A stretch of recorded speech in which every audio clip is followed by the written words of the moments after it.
Hey everybody, how you doing? Originally, this video that I'm making, this live stream, was supposed to be done with Stephen Campbell of Not Leaving Las Vegas. We actually, a fan of my content and his content, had the idea of us doing something together and mentioned that on Twitter. I said, yeah, that's a great idea. I actually watch his channel. I'm a fan. He said, send me an email. I did. I haven't got back. He hasn't got back to me. And that's been about 10 days. So I decided that, time is of the essence with this Oakland Athletics discussion. And so I plowed ahead and elected to, since it's the weekend and I can do that, go ahead and discuss why Oakland A's Las Vegas relocation could happen, and the role of sports gambling, which has never been discussed before. And might be saying, why is he looking down? I'm looking down because I have my channel open, my YouTube channel open below me, and I'm simultaneously putting this on social media as I talk. A momentary aside, if you're using your video, and I'm using the Prism app, you can't preload your live stream to social media as opposed to if you say you set up with StreamYard, right? You have to load it as you're using your stream. So there that is. Anyway, Steven made a video that basically explained why it might not happen. Well, he thinks it's a dream. And I heard his reasons and listened to them. I'm not going to recite them here, but accepted that he believes that there are too many people, or there are too many hurdles, and basically the reasons that he gives are basically the complications of making it happen right now in Las Vegas. That's what I comprehended his explanation to boil down to. The reasons why I believe it could happen, more than likely will happen, are take the same set of reasons and looked at them from a different lens. First of all, the problem the city of Oakland faces right now is that the fact that Major League Baseball stepped forward and said, we want this to be moved along now, revealed some weaknesses in the city's progress to date. The simple fact of the matter is, let me take a very key example. Negotiating with the County of Alameda and other taxing agencies for their okay to use what would normally be their property tax revenue. Now, I'm going to get a little bit complicated here, so bear with me. In our current enhanced industrial development zone era, which is the replacement for the redevelopment law we had, you can use the increment, but the way consultants have designed it, they basically don't calculate that base year amount that's taxed and normally goes to, in the case of Howard Terminal, BART, AC Transit, City of Oakland, County of Alameda School District. That's the standard division, okay?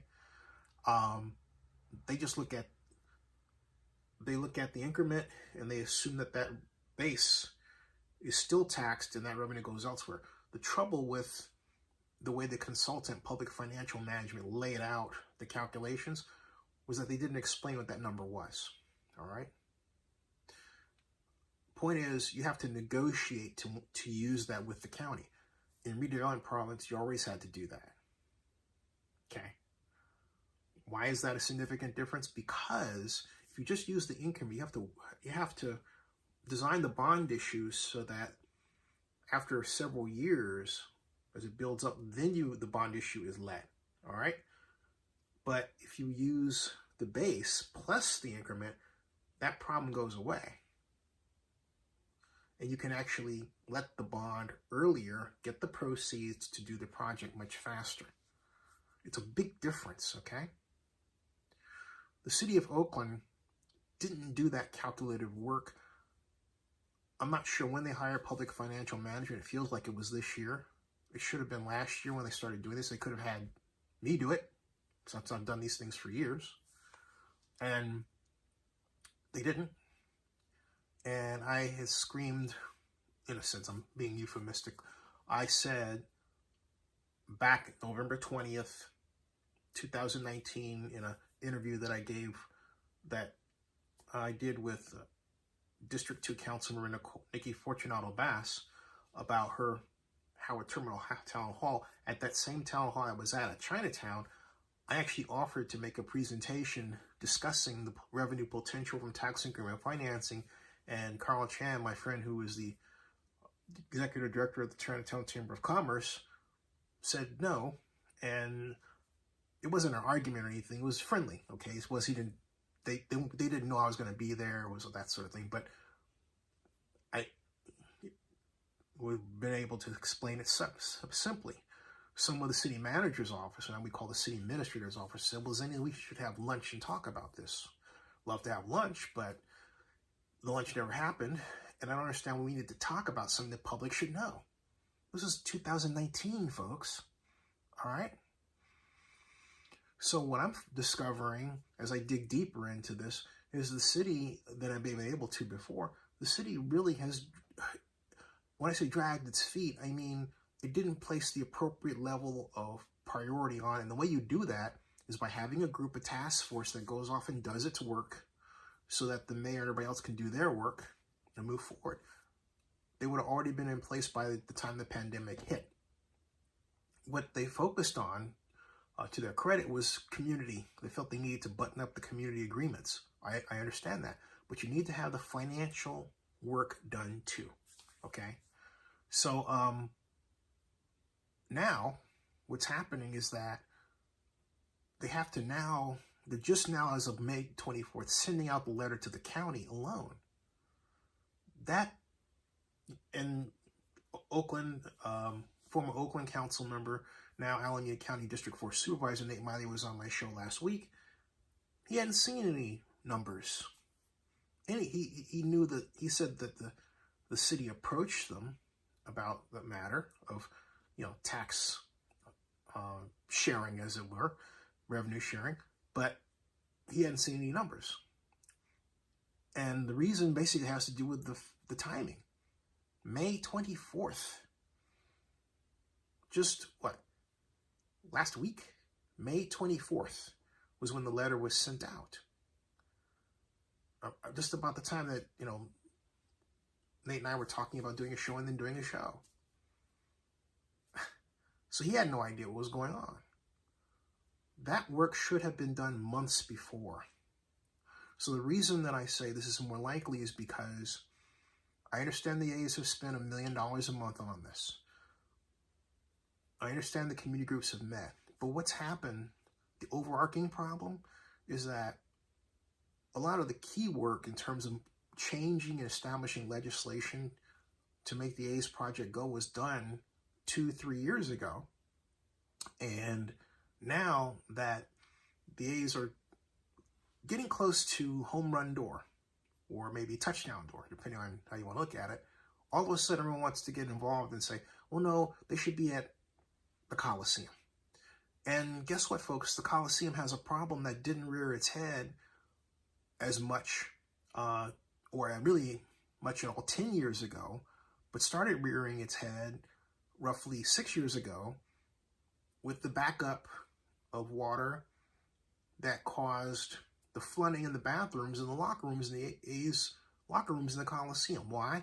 Because you had a combination of high rains and then rising groundwater. And the groundwater is still rising. It's projected to keep rising by a point of 72 inches 19 years from now. But get this, folks.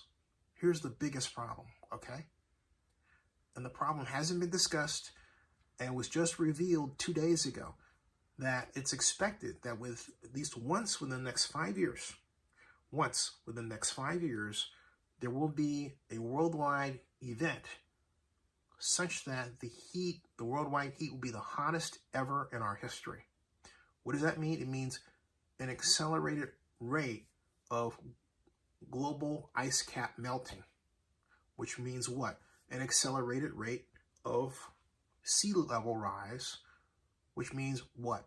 Rising groundwater, which means that 19-year projection forward for the 72 inches of the Coliseum has been moved closer to us. By how much? Maybe 18 years, maybe 15 years. But that's something an expert needs to weigh on. This is a brand new problem, folks. Brand new. But it makes the problem of the Coliseum that much more acute. There are some people who think, oh, this whole jazz of sea level rise is just talk. It's not. I wish it were. But it's a critical problem that's going to impact the Bay Area's livability well into the future. We got to start dealing with it now. We can't wish it away. And I understand there are people down there who have properties they're trying to sell and own, and they believe this hampers their ability to do so. I get that. But you know the best way to deal with that problem? Fix it now. Have a plan now. Monetize it. Take advantage, as Nate said, of Joe Biden's infrastructure bill. Make sure the infrastructure bill goes through. But has anyone in the Bay Area sounded the bell to do this? You know, with the commercials and everything? No. The problem we have, folks, is we seem to be afraid. Let me take the seem to be. We don't act on a public sector level to prove we have the will and the initiative to complete big projects to help people. I mean, we barely did it with the Bay Bridge expansion, and that was turned into be a political zoo after a time. Hey, Richard, how you doing?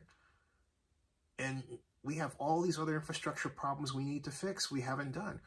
We've let manufacturing leave. We stopped doing economic development in Oakland. We don't have people who are really specialists in doing redevelopment and economic development anymore. Our economic development director in Oakland is a housing person. Get it? A housing person, okay? Creating jobs? No. So the Athletics, and I'm going to give Dave Cavall credit. He's been patient for this. Hey, thank you, Rox. Appreciate that. Thank you, BDX. Thank you. He's been patient, okay? And Dave is to be given credit, and I have given him criticism, Lord knows, but he's to be given credit for moving the process this far. But his bosses are impatient. I will tell you why I believe that all of a sudden Major League Baseball came along, and this is suddenly a big issue with them about moving Oakland forward. And I don't think it's that they just sort of turned around and said, oh, by the way, we've been keeping all of a sudden you're late. No. This is why I believe, this is what I believe triggered it. It was a gradual, I think, overarching, it was a gradual acceptance of sports gambling on the part of Major League Baseball and Rob Manfred, the commissioner. But on the 27th of April of this year, not too long ago, okay, he revealed, did Rob Manfred, advice he got from NBA Commissioner Adam Silver regarding sports gambling. And he said that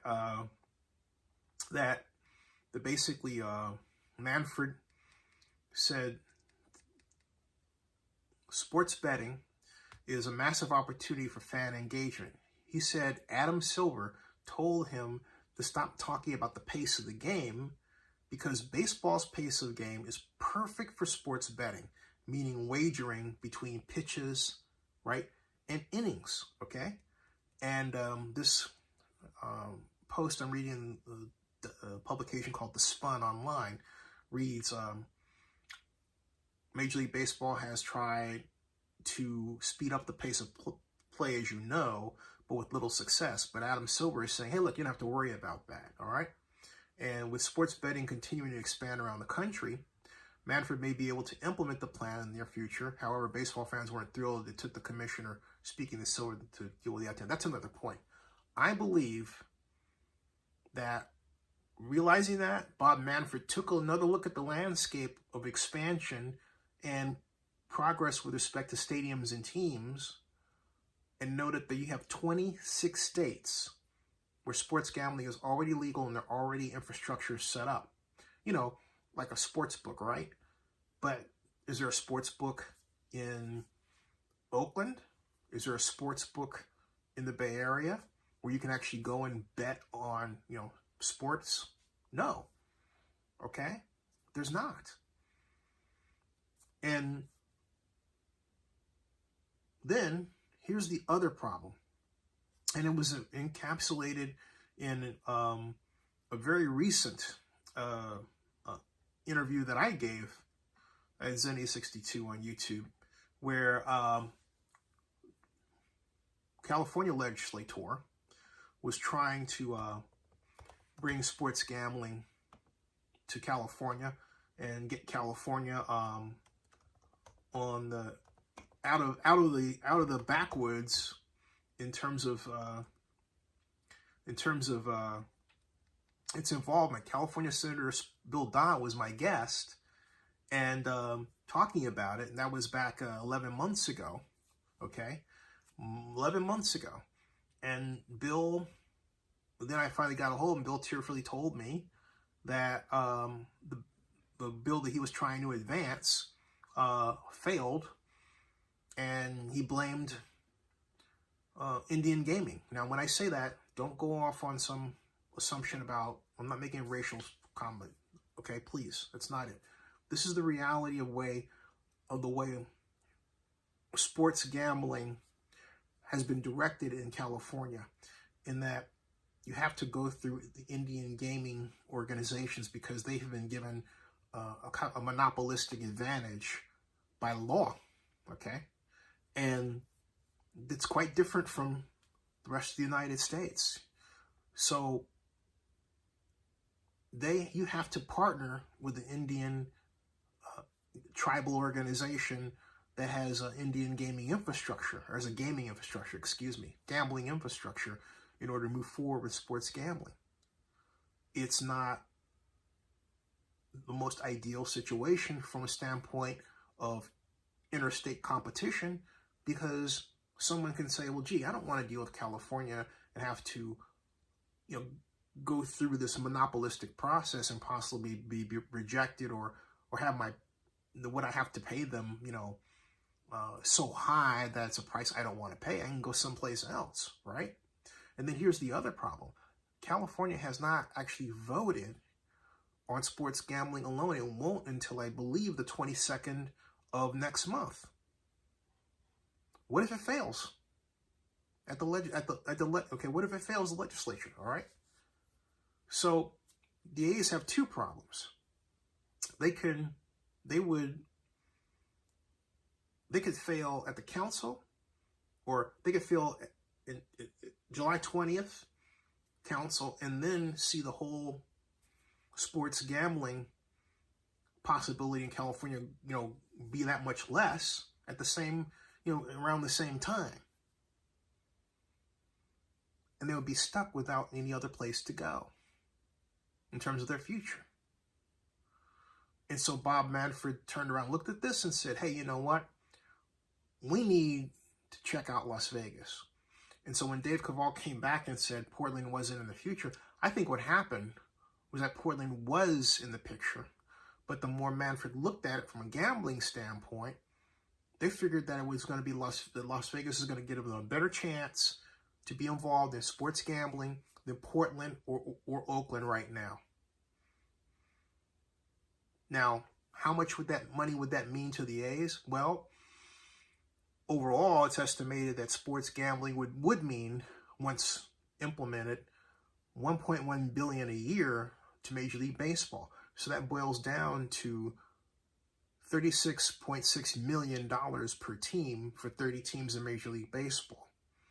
That's a huge chunk of change to decide you're going to, you know, turn your back on to stay in Oakland, when you don't have a necessary promise of some other revenue stream absent the public money to make the deal happen. So, but that gets to the other reason why a deal could fall apart in Las Vegas, even with that. That $36 million extra from a stadium financing standpoint is a mere pittance. All right?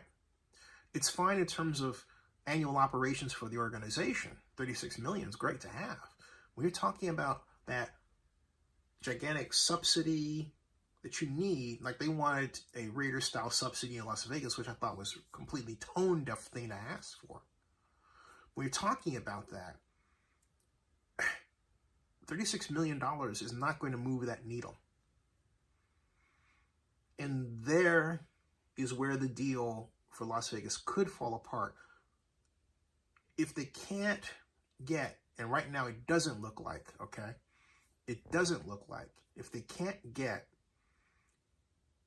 the public dollars they seek, and someone turns around and says, well, gee, you know, the Raiders bond issue is already causing a problem because it's $750 million. It's all hotel tax money.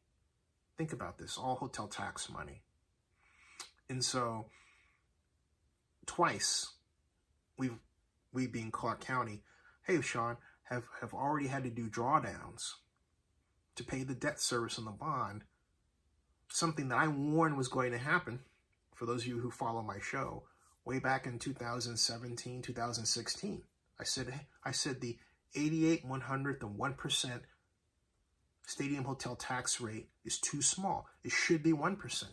They told me I was wrong. Jeremy Aguilo of Applied Economics there laughed at me at one point. And I hate to say that because, you know, but no one likes to be laughed at, especially if they're trying to offer information that's going to help you as a public organization do what you do better. As I told then Clark County Commissioner, Supervisor, Clark County Commissioner Steve Sisolak, I said, Commissioner, look, because I remember he saw me at the groundbreaking for the wonderful Las Vegas Convention Center. I was during CES 2018. And he said, you're not here to cause trouble. I said, no, I'm a big fan of this project. I've actually blogged in favor of it.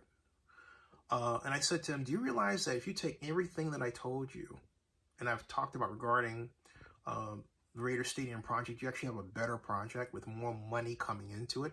All of this was before the pandemic, folks. Keep that in mind, all right? And it's a lesson to people out there. If somebody is just giving you advice to do something differently, and you've been bestowed the blessing of being in charge of something, or at least having a say in it, take that person's advice. Don't be a naysayer to them because they're black or you think no one's going to listen to them or anything. If they have their own media organization and they have the background, it's a good idea that if they're doing calculations, listen to them. And then take what they say into account and then adjust, but do not laugh at them. All right? Don't laugh at them. Do what, like Tommy White. When I met Tommy White of the Laborers, S872 Laborers, you know what Tommy did? He pinned me, gave me a Raiders construction pin. That was nice. And so, you know, Tommy might go back and forth with, you know, his opinions about me. That's fine. But I think Tommy's a great guy. Because when he met me, he treated me right. I have nothing against Tommy White. So my point is that this project, now we're talking about current with the A's, has, if the city sits down with the county and all the tax agencies, not just the county, but BART, AC Transit, and school district, and uses that money, they can overcome a mathematical problem that exists right now, which has to do with the growth of the increment. If the county and the other tax agencies say, yes, you can use this, you know, the revenue we normally get, throw that in the hopper or the estimates, that that waiting period goes away. Okay, they need to straighten that out right now. Ideally, the state itself needs to straighten out the role of Indian gaming with respect to sports. That circle has not been squared, and that has to come from the governor. And so someone needs to approach the governor to handle that. So that's got to be done like pronto. Because right now, Oakland and California do not have a competitive advantage, when it comes to sports gambling with respect to other states. And as sports gambling moves more into the mainstream economic development cultural picture of our lives, California will look weaker and weaker and weaker. And overall, that's, that's what's starting to happen. Look, California's got a great surplus. The governor, my friend Gavin Newsom, wants to use it to help to basically retire the losses that people have faced because they couldn't pay their rent, or their landlords need to pay their losses. The legislature should have scheduled that for an emergency and passed that like pronto, because you have a lot of people who need that, okay? But absent that and moving forward, there are big questions about California's economic future that are impacted by sea level rise and by the economic cost to live in different cities in California, which have produced this enormous homeless problem, which would not have existed had Governor Jerry Brown not gotten rid of redevelopment, which called for a 20% set aside annually for affordable housing. Okay? So those are the reasons I lay out. That's why it is quite likely the A's can leave. It's not if that infrastructure bill that Biden is trying to get through, if Nevada tries to get its share and then states that it wants to use part of that to build a Major League Baseball park, it's game over. It's game over in terms of Oakland's ability to compete. If Oakland turns around and says we're going to use part of our, infrastructure take to pay for improvements that need to be done around Howard Terminal, maybe. But this sports gambling issue puts Las Vegas in a position further ahead than many realized it is. I pay attention to it. All right, folks, I'll talk more about this tomorrow. Happy Memorial Day. Subscribe to Zenny62. Give us a thumbs up. Subscribe if you haven't done so, please. Help me reach at least 50,000 subscribers, because I really never pay attention to this sort of thing, but now I'm going to start doing that. More to come. We'll see you all later. Bye-bye.